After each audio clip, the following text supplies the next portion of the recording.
This is CBS. Now, coming up next, a dazzling night caps a working day at the summit, and a Jewel supermarket is accused of race discrimination.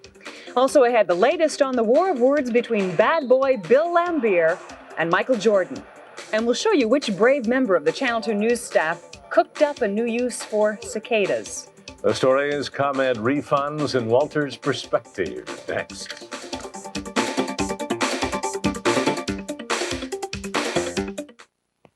Loan department.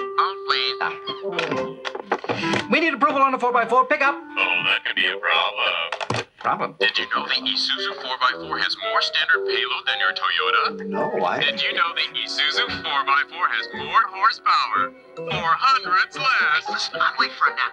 Wait. Hello? Who is this? Oops, I must have got my wires crossed. Now, generous factory cash could save you even more on a 4x4 during Isuzu's Drive 'em Home sale. The red team has elected to receive. Unstoppable on one. Ready?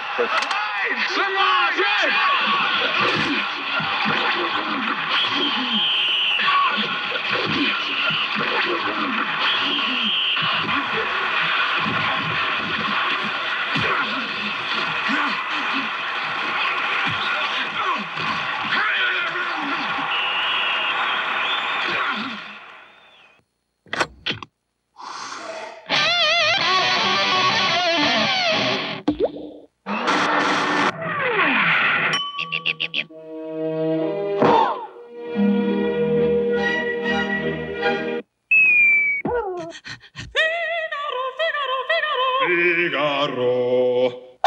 Oy.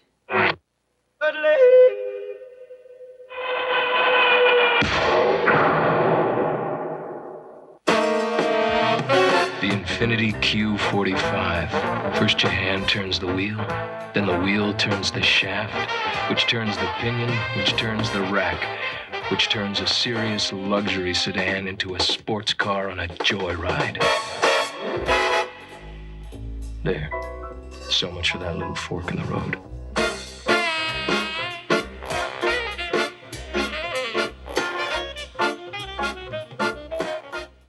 Channel 2, WBBM Television, Chicago.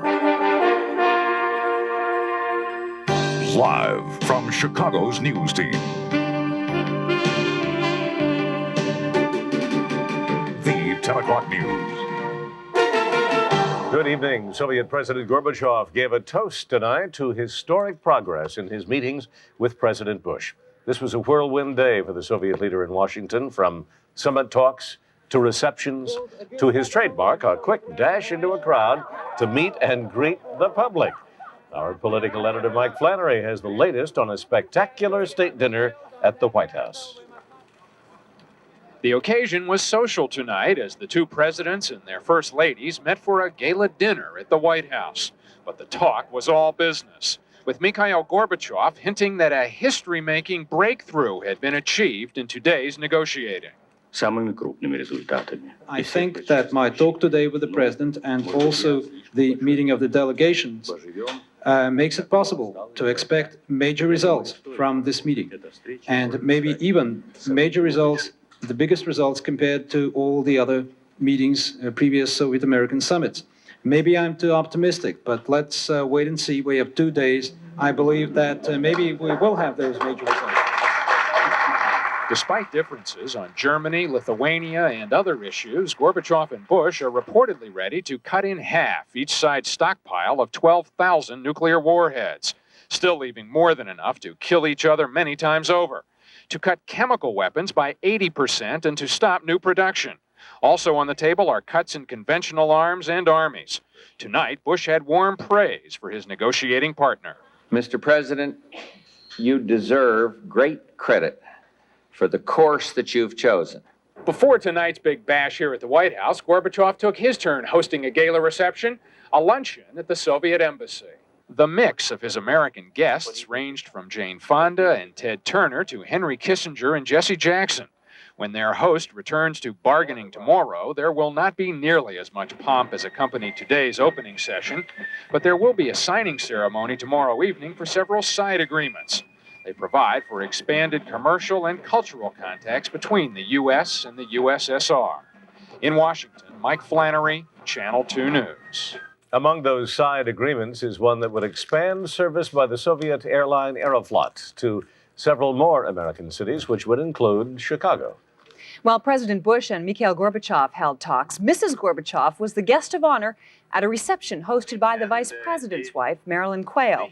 She presented Mrs. Gorbachev with a rare 19th century photograph of the Russian city of Novgorod. The photograph was from the Library of Congress collection. Hundreds of Chicagoans are on their way to Washington, D.C. They are members of this city's Lithuanian community, and they plan to demonstrate in Washington tomorrow, urging President Bush to step up the pressure on Gorbachev to allow Lithuania's independence. There have already been pro-Lithuanian demonstrations outside the White House during Mr. Gorbachev's visit. Here in Chicago, news that may be lighting up the faces of Commonwealth Edison customers. The Illinois Supreme Court has ruled that a 1989 rate hike was unfair and is now ordering ComEd to refund $350 million to its customers. ComEd will not fight the decision, and officials say the average customer refund will be around $40. But the Citizens Utility Board, a watchdog group, says refunds could go as high as $70 a customer. And members of that group say the court decision sends a message to ComEd. This is a tremendous victory for consumers. I think the Supreme Court has unequivocally told Edison that refunds are in order, that the stalling and delays have got to stop, and they've paved the way for a rate reduction for Edison consumers. This is a very good day for Edison customers. No word yet on whether the refund will be paid by check or by crediting the customer accounts. The Jewel Food Company is being slapped with a lawsuit accusing the company of discriminating against blacks. The lawsuit charges that a Jewel store in suburban Cicero routinely discriminated in job recruitment and hiring. That suit was filed in federal court by the Equal Employment Opportunity Commission after receiving a complaint from a black man who was rejected for a job. The EEOC examined store records dating back 11 years. Blacks were substantially, totally excluded from employment opportunities. That, for practical purposes, means there were none or there were less than a handful of blacks hired in that entire period of time. There were, through that period of time, hundreds of white individuals hired for the same store with the same qualifications. Jewel Company officials issued a statement saying that Jewel has an excellent track record in the recruiting, hiring, and promotion of minorities. Jewel says it has not yet been served with the papers. High noon tomorrow. That's the new deadline Chicago is facing if it wants to build a new airport. U.S. Transportation Secretary Sam Skinner says the Daley administration of Chicago must agree by noon to have a bi-state commission evaluate a proposed site near Lake Calumet for a third airport. Now, the mayor won't say how he will respond. Mr. Skinner won't say what he will do if the answer is no. Some new anger erupting tonight over taxes, this time in Evanston, and the people who could have to pay are students at Northwestern University. There is a proposal for tax tuition to help pay for city services. Mike Kirsch was at a heated public hearing on the issue tonight. As the sun set on Northwestern University in Evanston tonight, student voices were rising against a proposed $65 a year tuition tax. Some students took advantage of this public hearing tonight to read the City Council the Riot Act. I'm here to tell you that $65 to a student is a hell of a lot of money. $65 to me helps me pay my rent on Foster Avenue, which rent helps pay property taxes, which go to support the city. $65 also can buy 2 weeks' worth of groceries. The City Council says it has taxed property owners to a point where it can tax them no more. Under a century-old Evanston law, the city cannot tax university property, so it has turned to the students. Alderman Jack Korshak proposed the tuition tax. There is a need for security that the city provides. It's costing us $239 per individual to provide that security, and we're asking of the students $68. I think that's not unreasonable. Financial aid students say they will suffer the most. As a peer counselor at Northwestern, I have met a number of different students whose parental contribution to the cost of tuition is zero. Their parents do not have any funds to contribute, and so the entire cost comes from things like state and federal aid. The Evanston City Budget Committee has already passed the ordinance. It's now up to the Evanston City Council to have a final vote. This could come as early as June 11th. In Evanston, Mike Hirsch, Channel 2 News. Students at 4 other smaller colleges in Evanston would also have to pay the tuition tax if it is approved. The Chicago Fire Department responds to charges of abusive behavior by paramedics. That story is coming up next. And Imelda Marcus collapses in a courtroom. We'll update her condition. And we'll show you the pictures that are jangling nerves on LaSalle Street.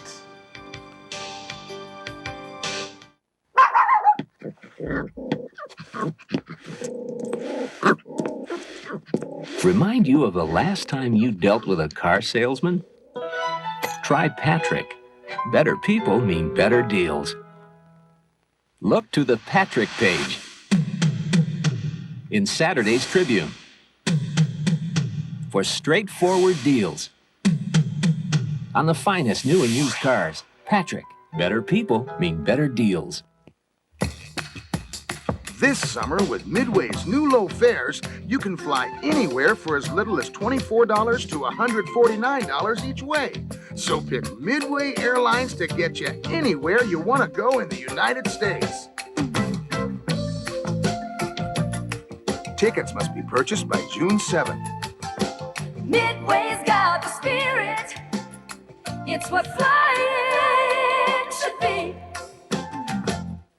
Now only at Wix Furniture, you can custom design your own sofa, and Wix guarantees it will be available for delivery in 31 days, or it's yours free.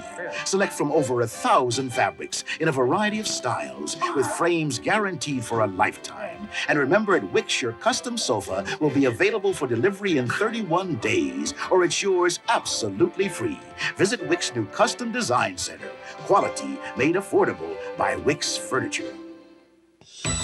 Sears 72-hour fine jewelry sale. The best prices of the season. Now 25 to 70% below comparable values offered elsewhere. But sale ends Sunday, so hurry to Sears, or all that glitters will be gone. During the week, life seems like one long drive after another. This weekend, why should things be any different?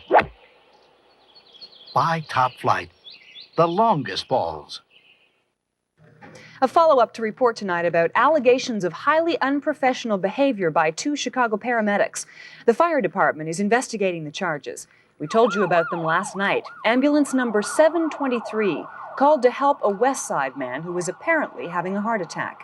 Relatives and neighbors allege that the paramedics used racist, abusive language and refused to help the victim, Ramon Pereira, who later died.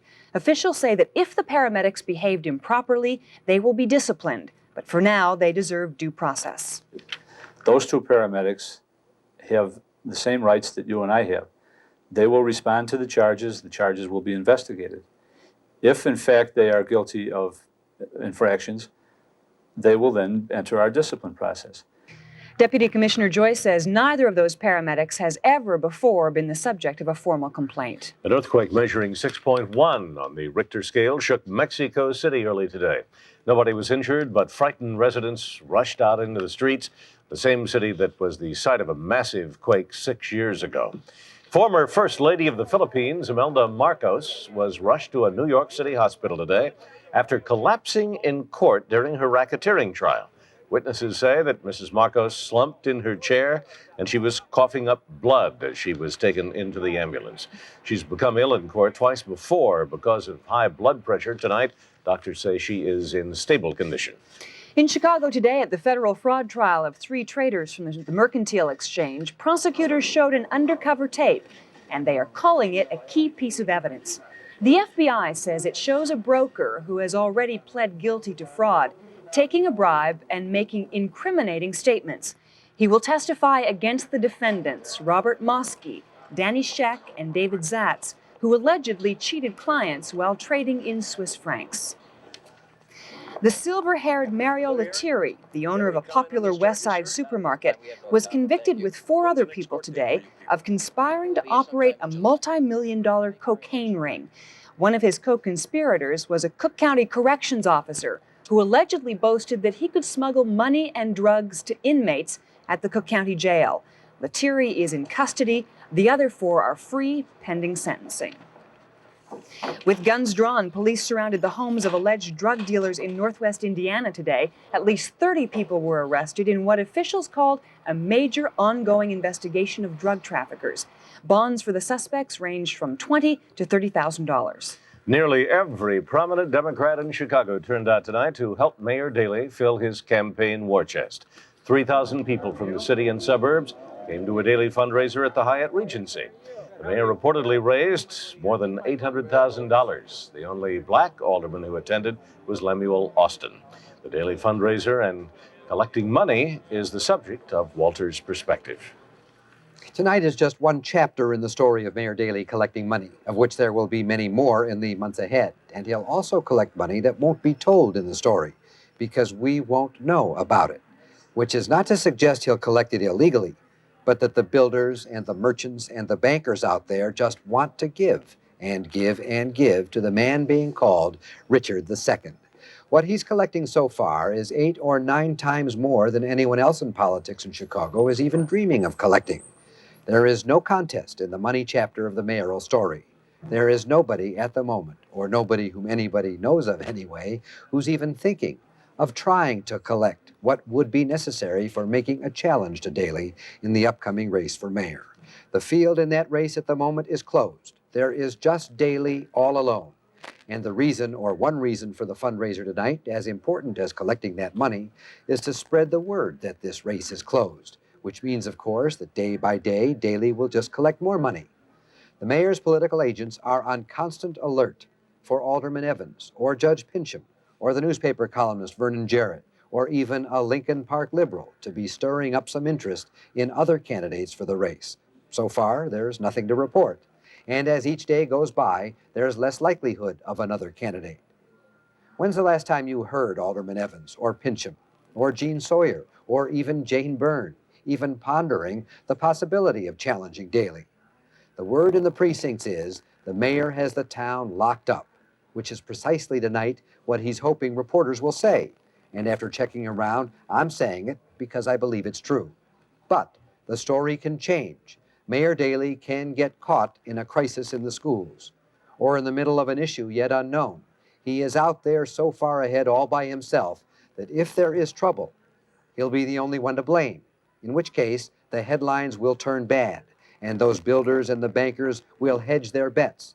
That's when the story will get good.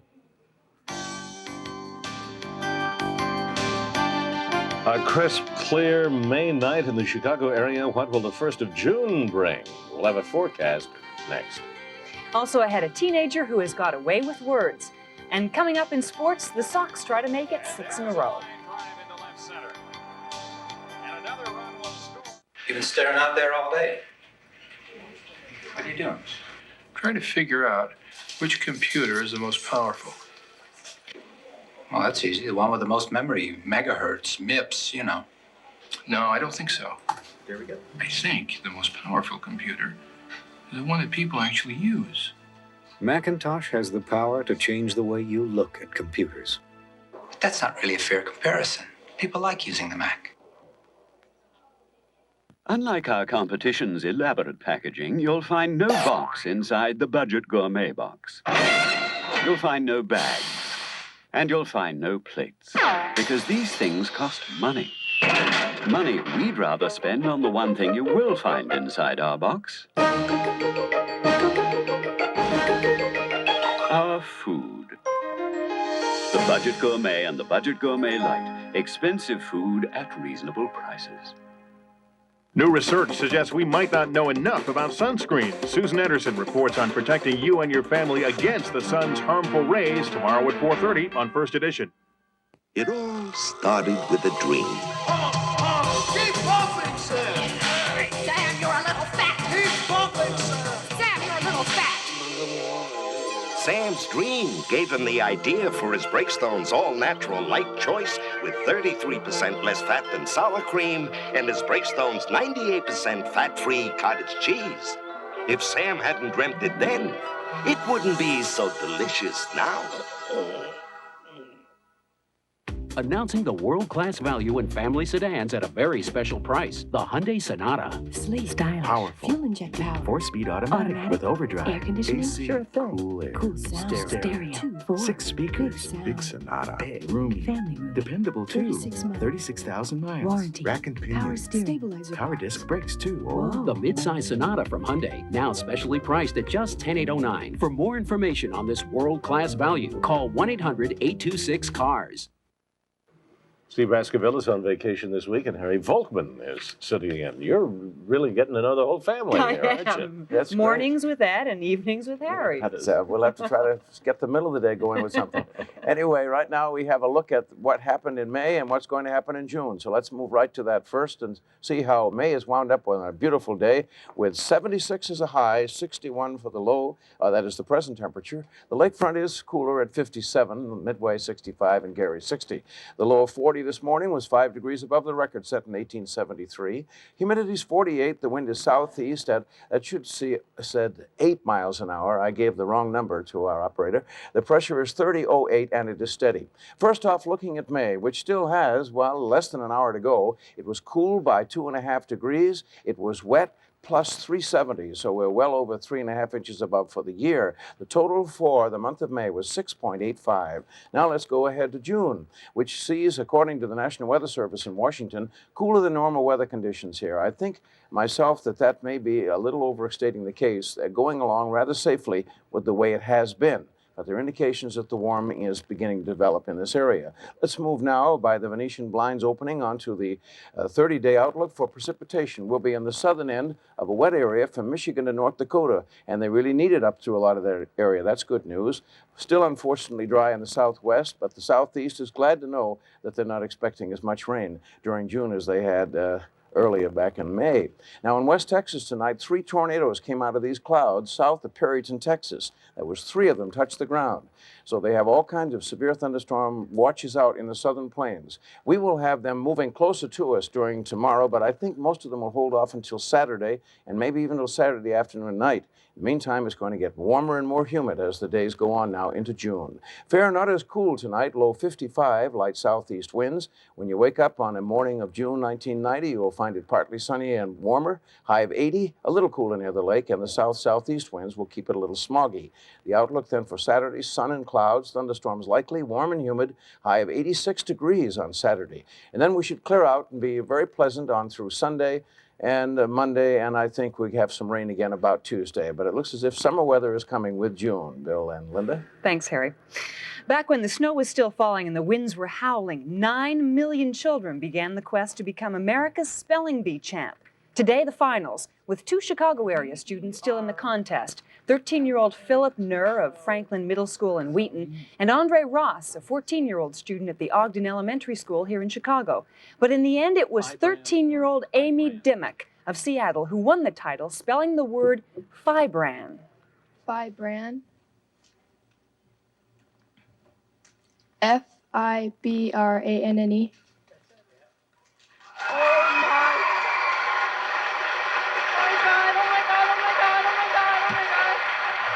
I think that was G-A-W-D. Amy will receive $5,000 in a trophy. Fibran, by the way, is a type of fabric. I thought it was a trademark or something. Gosh.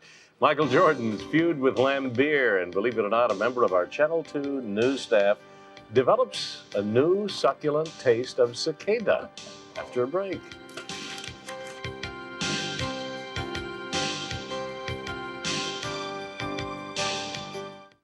We have a winner. According to the readers of Business Traveler International, TWA has the best business class of any U.S. airline flying abroad.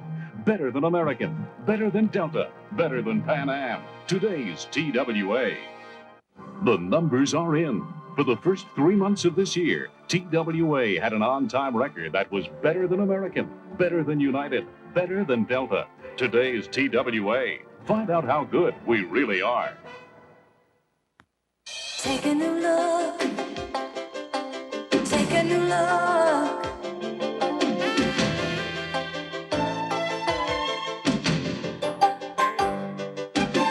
Take a new look. Take a new look. Oh, take a new look. It's a real surprise.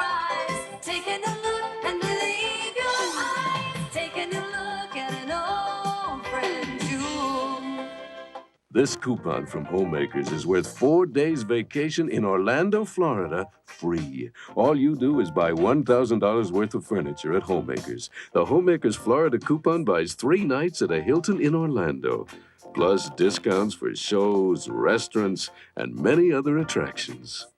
We only have 450 coupons, so hurry. Spend $1,000 at John M. Smith's Homemakers any day through Monday and get 4 days in Florida, free. It's a total, absolutely final clearance at New York Carpet World. These carpets already cut to $8.99. Final markdown $5.88. Another group, premium carpets that were sale priced at $12. Final markdown $6.88. Hundreds more, every excess carpet. Prices slashed without regard to cost or profit. To clear the decks, we'll give you padding free and credit free with no payments till $19.91. It must be a total sellout. It must be done by Saturday night. Hurry to New York Carpet World.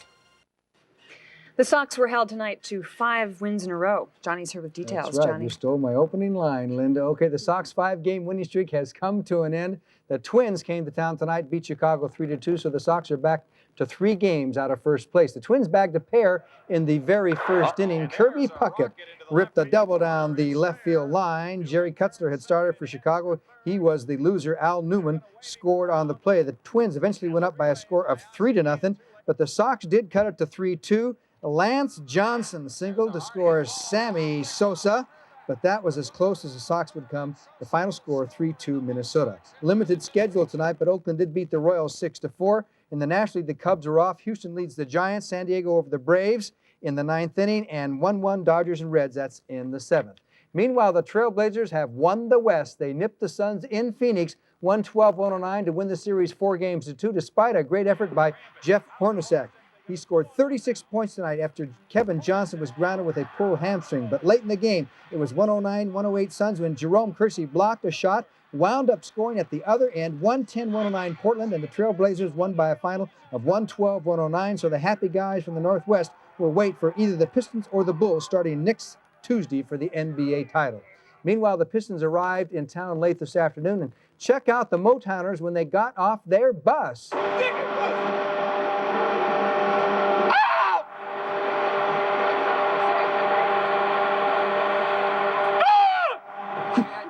I guess the champs are chomping. Did they ever question themselves after the Bulls beat them 2 straight in Chicago? No, I don't. That's not my makeup. I don't believe in losing 2 games and thinking the world's going to crumble. The media, man, not television, right? You want to finish it here? I want to finish it, period. It don't necessarily have to be here. As long as we advance to the next round, that's all I'm looking for. It doesn't necessarily have to be in Chicago or Detroit. We're the world champions. We played like it last night. They're going to have to beat us to, get to the championship round, and it's not going to come easy. We're coming in here to win a game tomorrow night and end it. Okay, and this Lambeer bit is causing some commotion. The Detroit bad boy really gave Michael Jordan an elbow in Game 4, as you recall. Remember, he's the guy who knocked Scottie Pippen out of the playoffs last year. Jordan had a sore mouth after this one. But last night, Scottie Pippen got his revenge. He necktied Lambeer on a drive, and Bad Bill reportedly was miffed because Pippen was not ejected. And he told Jordan, don't drive tomorrow night or I'll take your head off. That's the report. What about that?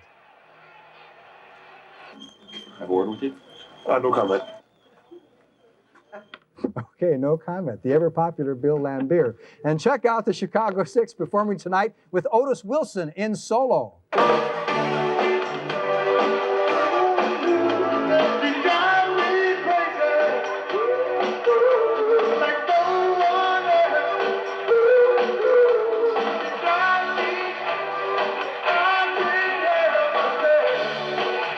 Not quite the fine young cannibals, but Dan Hampton, Otis Wilson, Dave Durson, Kurt Fraser, Gary Nine, and Sean Gale kicking off their summer tour. They're hoping to make it big on the entertainment circuit.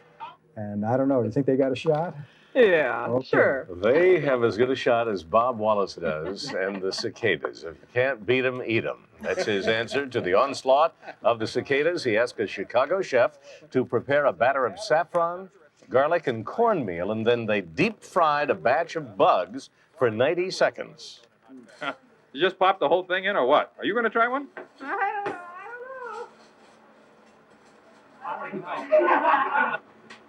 Well, not bad at all. Kind of like a soft shell crab.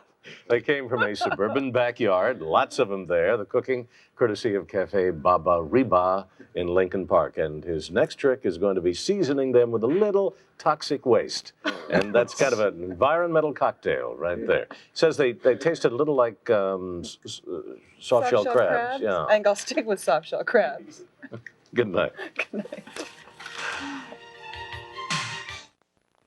Daryl, didn't you just sell Jim here a Lincoln Continental? Sure did. Well, it says here the Cadillac DeVille is sticker priced $1,800 less than Lincoln Continental. It says here a 3-year-old Cadillac DeVille retained a higher percentage of its original value. And it says here when you buy a new Cadillac DeVille, you can get $1,500 cash back, direct from Cadillac. Ooh, I've got to be going. Hold it, Daryl. You still got a shave coming.